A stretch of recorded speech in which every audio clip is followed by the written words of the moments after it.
한 팔과 한 눈을 잃고도 바다를 지배한 불멸의 제독, 넬슨의 전설적인 기록. 여러분, 상상해보세요. 거센 파도가 몰아치는 배 위에서 한 손에는 망원경을 들고 적진을 살피는 남자가 있습니다.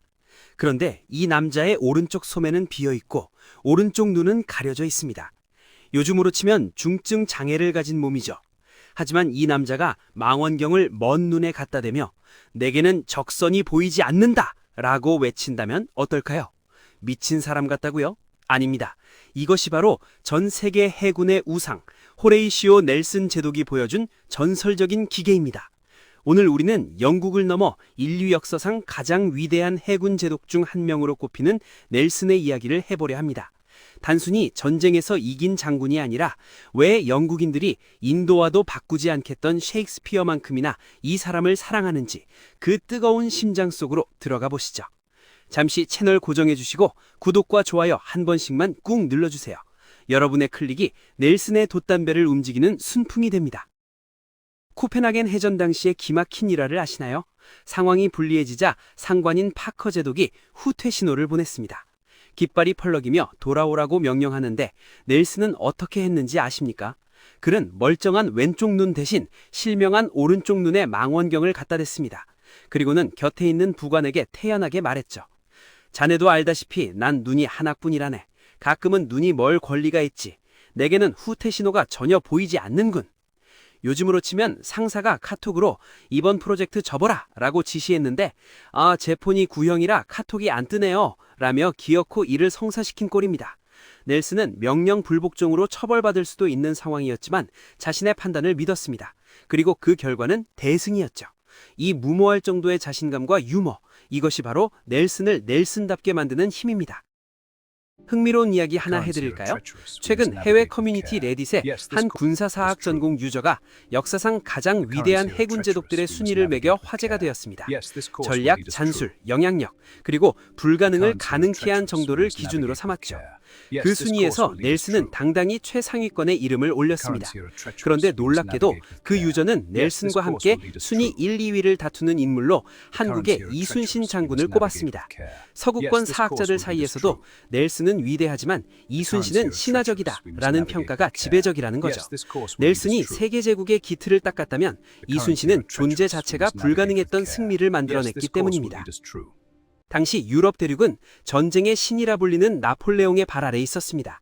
나폴레옹은 육지에서 무적이었지만 딱 한 군데 발을 들이지 못한 곳이 있었습니다. 바로 영국으로 가는 길목인 바다였습니다. 나폴레옹은 넬슨을 가리켜 저 외놈박이 제독이 내 발목을 잡는구나 라며 치를 떨었다고 합니다. 나폴레옹이 이집트를 침공했을 때 넬슨은 나일 해전에서 프랑스 함대를 괴멸시키며 나폴레옹을 고립시켜버렸습니다. 땅에서는 사자였던 나폴레옹도 바다에서는 넬슨이라는 상어에 물린 셈이죠. 나폴레옹은 넬슨의 전술을 분석하며 그는 미친 듯이 돌진하지만 그 속엔 정교한 수학이 있다 라고 극찬하면서도 두려워했습니다. 인류 역사상 가장 위대한 해전으로 불리는 트라팔가 해전날 아침, 넬슨은 이상한 행동을 합니다. 평소보다 훨씬 화려한 훈장들을 가슴에 주렁주렁 달고 갑반에 나선 것이죠. 부하들이 제독님, 저격수들의 목표가 되기 십상입니다. 제발 옷을 갈아입으십시오. 라고 간곡히 말렸습니다. 하지만 넬슨은 고집을 꺾지 않았습니다. 이 훈장들은 명예롭게 얻은 것이니 죽을 때도 함께 해야 한다 면서요. 넬슨은 입이 예감하고 있었을지도 모릅니다. 자신이 이 바다에서 돌아가지 못할 것을요. 그는 두려움보다 영광을, 생존보다 승리를 먼저 생각한 남자였습니다. 두 거장을 구체적으로 비교해보면 아주 흥미롭습니다. 넬슨의 전술. 당시 해전은 배를 일렬로 세워 서로 포격하는 전혈 전술이 기본이었습니다. 넬슨은 이걸 깨고 적의 대열을 수직으로 돌고 들어가는 파격적인 종혈 돌파를 시도했죠. 이는 아군도 큰 피해를 입을 수 있는 위험한 도박이었지만 결정적인 승기를 잡는 전략이었습니다. 이순신 장군의 전술. 이순신 장군은 지형지물을 완벽하게 활용했습니다. 하객진처럼 적을 포위하여 화력을 집중하거나 울돌목의 조류를 이용하는 수학적이고 과학적인 방어형 옹격의 정점을 보여주었죠. 리더십 스타일도 확연히 다릅니다. 넬슨, 부하들과 농담을 주고받고 편지를 즐겨 쓴 감성형 리더였습니다. 수병들은 넬슨을 위해 죽는 것을 진심으로 영광이라 생각했습니다. 이순신, 엄격한 군기와 원칙을 중시하는 청렴한 원칙주의자였습니다. 하지만 백성과 군사를 아끼는 마음만큼은 누구보다 깊었죠. 흥미롭게도 두 사람 모두 혹은 조정으로부터 시기와 질투를 받았다는 공통점이 있습니다.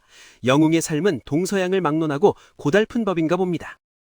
결국 운명의 시간이 다가왔습니다. 프랑스 저격수의 탄환이 넬슨의 어깨를 관통해 척추에 박혔습니다. 피를 흘리며 쓰러진 그를 선실로 옮겼을 때 넬슨은 자신의 얼굴을 순건으로 가렸습니다. 부하들이 지휘관의 부상을 보고 사기가 꺾일까봐 배려한 것이죠. 그는 고통스러운 3시간을 견디며 계속해서 전황을 물었습니다.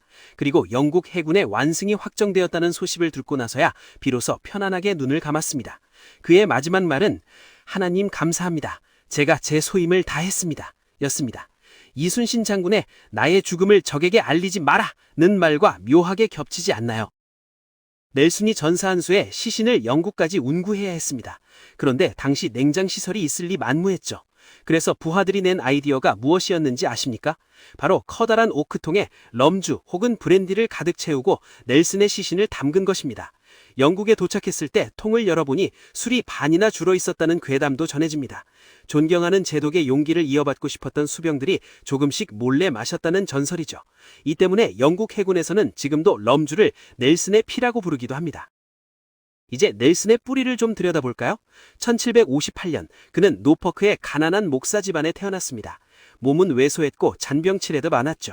요즘으로 치면 전교에서 가장 약해 보이는 소년이 특수부대 하사관으로 자원집단했습니다. 그는 12살에 외삼촌의 배에 올라가 해군 견읍생으로 태어났습니다.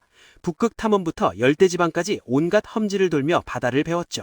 금수저가 아니었기에 그는 오직 실력과 용기만으로 계급의 사다리를 올라야 했습니다. 영국은 각자가 자신의 의무를 다할 것을 기대한다. 트라팔가 해전 직전 넬슨은 전 함대에 신호를 보냈습니다. 영국은 각자가 자신의 의무를 다할 것을 기대한다. 앵글랜드. 이 문장은 지금도 영국인들이 가장 사랑하는 명언 중 하나입니다. 여기서 중요한 건 기대한다는 표현입니다.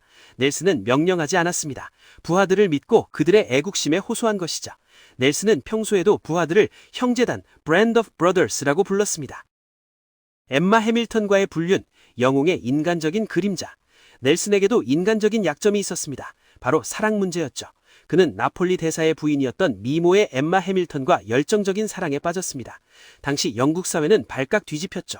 국민적 영웅이 유부녀와 살림을 차렸으니까요. 넬슨은 죽는 순간까지 엠마와 딸 호레시아를 챙겼습니다. 전장에서는 사자였지만 사랑 앞에서는 그저 한 여자의 인정받고 싶어 했던 평범한 남자였습니다. 이순신 장군이 엄격한 자기관리의 화신이었다면 넬슨은 감정에 솔직했던 뜨거운 남자였다는 점이 큰 차이점입니다. 넬슨의 승리가 단순히 명예만 지킨 게 아닙니다. 트라팔가 해전의 승리로 영국은 바다를 100년 넘게 독점하게 되었습니다. 나폴레옹의 영국 본토 상륙을 막아낸 것은 물론 전 세계 무역로를 장악해 팍스 브리타니카의 시대를 열었죠. 경제적으로는 한 명의 리더가 국가 전체의 부를 창출하고 후손들이 100년 동안 먹고 살 거리를 마련해준 셈입니다. 넬슨의 용기는 영국이라는 섬나라를 세계 제국으로 만든 가장 확실한 투자였습니다. 부하들의 마음을 훔친 넬슨 터치. 넬슨에게는 부하들을 매료시키는 특별한 능력이 있었습니다. 이를 사람들은 넬슨 터치라고 불렀죠. 그는 작전 회의 때 부하들에게 자신의 생각을 강요하지 않고 자유롭게 토론하게 했습니다. 그리고 결정적인 순간에는 자네들의 용기를 믿네 라며 어깨를 두드려 주었죠. 부하들은 넬슨을 위해 죽는 것을 영광이라 생각했습니다. 리더의 따뜻한 말 한마디가 얼마나 큰 힘을 발휘하는지 보여주는 대목입니다. 실명과 절단, 장애를 훈장으로 바꾼 긍정. 넬슨은 신체적으로 만신창이었습니다. 오른쪽 눈을 실명했고 오른쪽 알파를 절단했습니다. 하지만 그는 이를 부끄러워하지 않았습니다. 오히려 나는 조국을 위해 팔과 눈을 바쳤다며 장담했죠. 수술을 받는 동안 신음소리 한 번 내지 않았던 그 강인함, 그리고 남은 한 팔과 한 눈으로 전 세기를 제패한 그 기계, 우리 시니어 세대가 인생의 모진 풍파를 견뎌온 그 뚝심과도 닮아있지 않나요? 이순신이 본 넬슨, 넬슨이 본 이순신, 가상대화. 만약 두 분이 만났다면 어땠을까요?